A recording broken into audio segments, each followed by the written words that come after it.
Assalamualaikum warahmatullahi wabarakatuh. Perkenalkan, nama saya Jingga, NIM 141-2022-0067. Jadi saya akan memaparkan materi saya, yaitu literatur review paparan debu sekam pada fungsi paru. Yang pertama itu pendahuluan. Paparan debu sekam dari pembakaran sekam padi di daerah agraris, khususnya di Asia Tenggara, menjadi perhatian serius karena potensi dampaknya pada kesehatan manusia.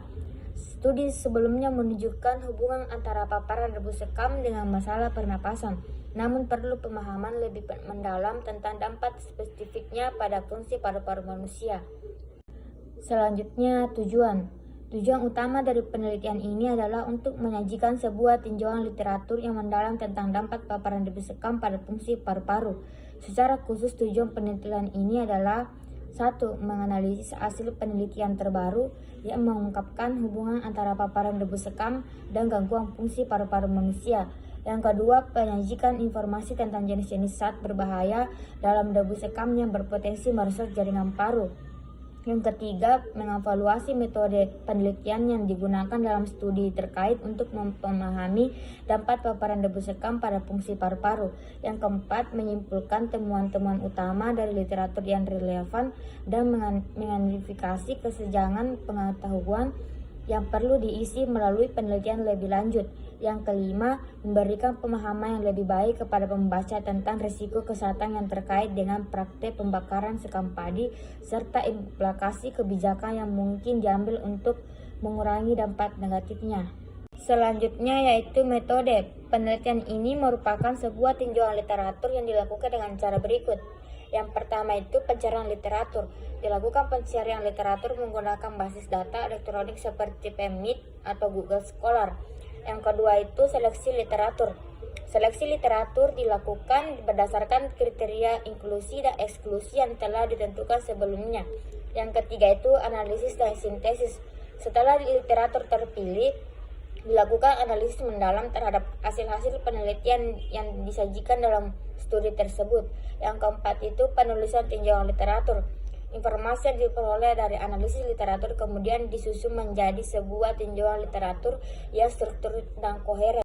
Adapun hasil yang pertama itu analisis di PT MGS Tanjung Selamat menunjukkan mayoritas pekerja kilang padi memiliki kebiasaan merokok, tidak menggunakan masker pelindung diri dan mengalami gangguan fungsi paru. Yang kedua itu studi di Jati Baru menemukan hubungan signifikan antara paparan debu dengan gangguan pernapasan pada pekerja pembuatan batu bata.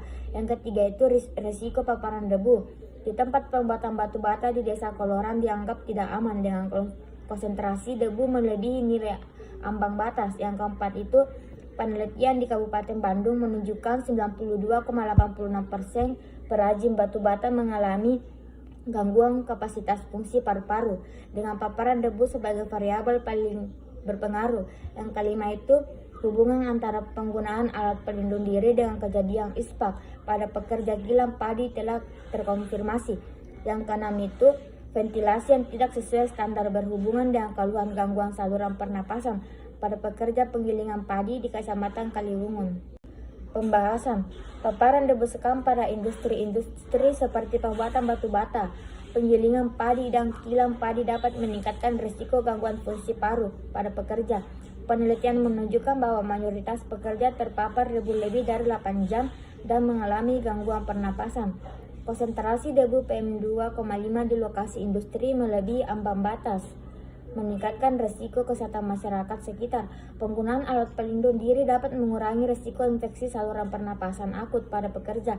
Yang terakhir itu kesimpulan.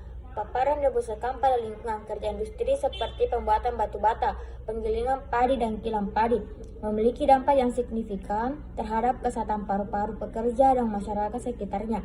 Hasil penelitian menunjukkan bahwa paparan debu sekam dapat meningkatkan risiko gangguan fungsi paru dan gangguan pernapasan pada pekerja industri. Faktor-faktor seperti kebiasaan merokok, kurangnya penggunaan alat pelindung diri, dan kondisi lingkungan kerja yang tidak memadai juga dapat memperparah dampak negatif paparan debu sekam. Sekian dari saya. Assalamualaikum warahmatullahi wabarakatuh.